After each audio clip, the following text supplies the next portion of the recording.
नमस्कार साथियों, जय श्री राम, जय माँ गजानन। तो हम जिस यात्रा पे हैं खोज की, ऐतिहासिक खोज की, तो वो शुरू करने से पहले मुझे लगता है कि एक आवश्यक चीज़ है कि हमारे और आपके बीच में एक विश्वास रहे।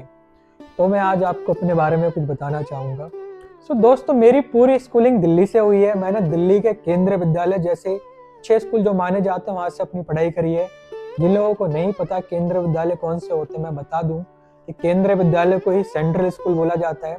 और इन स्कूलों में ज़्यादातर उनके बच्चे पढ़ते हैं जैसे जो आर्मी में जॉब्स करते हैं या फिर एयरफोर्स में होते हैं, या फिर आप कह सकते हैं ऐसे लोग जिनके माता पिता ज़्यादातर केंद्रीय जॉब्स में होते हैं, सेंट्रल जॉब्स में होते हैं, उनके बच्चे पढ़ते हैं। तो पूरे भारत में हर स्टेट में, हर जिले में केंद्रीय विद्यालय होते हैं और सारे स्कूलों में एक जैसा ही पढ़ाया जाता है, ताकि कल को किसी का ट्रांसफ़र कहीं होता है, मान लीजिए कोई दिल्ली में है और कल को अगर उनका ट्रांसफ़र अरुणाचल प्रदेश हो जाता है तो उनके बच्चों की पढ़ाई प्रभावित नहीं होती है। सब जगह एक सी पढ़ाई होती है और एक सा ही सिलेबस होता है। दोस्तों, मेरी परवरिश एक ऐसे माहौल में हुई थी जहाँ मेरे साथ पढ़ने वाले बच्चों के माता पिता कोई आर्मी में था, कोई एयरफोर्स में था, किसी के पिताजी तो आईएएस भी थे। हमारी क्लास में एक बच्चा था, उसके पिताजी आईएएस भी थे। ठीक है, तो हम जात पात से बहुत दूर रहे हैं, ऐसी जगह मेरी परवरिश हुई है। और ना ही हमने कभी भेदभाव किया किसी के साथ, ना ही किसी ने हमें कुछ कहा। अपना तो सीधा सा फंडा था, अपन ठाकुर है, अपन क्षत्रिय हैं, जय श्री राम।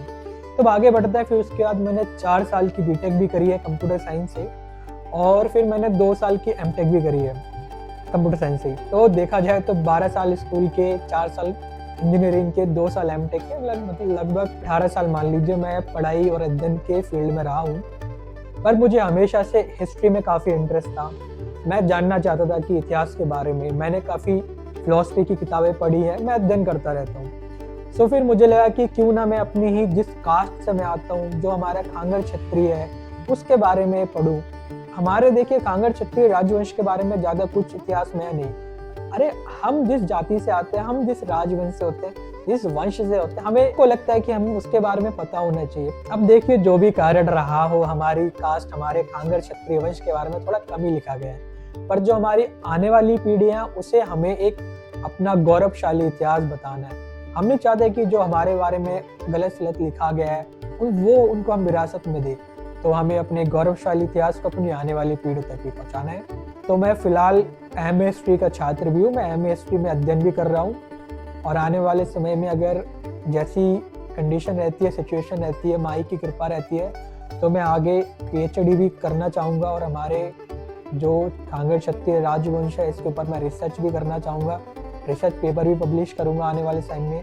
तो मेरे छोटे भाई बहन जो मुझसे छोटे उम्र में, या जो अभी स्कूल में, कॉलेज में होंगे, या किसी एग्ज़ाम की तैयारी कर रहे हैं, उनके लिए मेरे तरफ से एक मैसेज, एक छोटा सा संदेश है कि देखिए, a man without a goal is a lost man.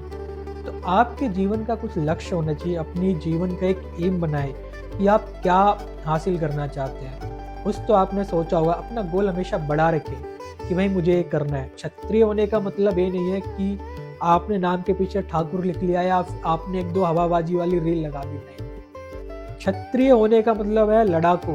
क्षत्रिय होने का मतलब है जुझारू। अब यहाँ पे लड़ाकू का मतलब ये नहीं है कि आपने तलवार लेनी और जाके लड़ने लगना सबसे। नहीं, एक क्षत्रिय लड़ता है, वो अपने पुरुषार्थ पर ही विश्वास करता है। आपकी आर्थिक स्थिति अच्छी नहीं है, आप मेहनत करें, अपने हार्ड वर्किंग पे, अपने परिश्रम पे विश्वास करें, आप अपनी स्थिति को बदल सकते हो। वो क्षत्रिय होता है। वो क्षत्रिय जो अपनी, बेशक आपके खिलाफ 100 परेशानियां हैं, मुश्किलें खड़ी हैं, वो उन 100 मुश्किलों से लड़ेगा। वो जुझारू है, वो अपने घर की, अपने समाज की कंडीशन बदलेगा, क्योंकि वो क्षत्रिय है। क्षत्रिय लड़ता है। क्षत्रिय कभी अपने भाग्य को नहीं कोसता है कि हम क्या करें, हम तो ऐसे गरीब परिवार में ही जन्म लिए हैं भैया। नहीं,